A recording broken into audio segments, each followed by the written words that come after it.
খাসমহলের বেগম বানাবো।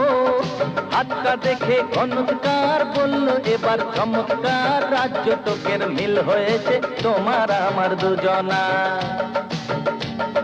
তোমার জন্যে বাগদাদেরই পেস্তা দেওয়া বরফি আনাবো।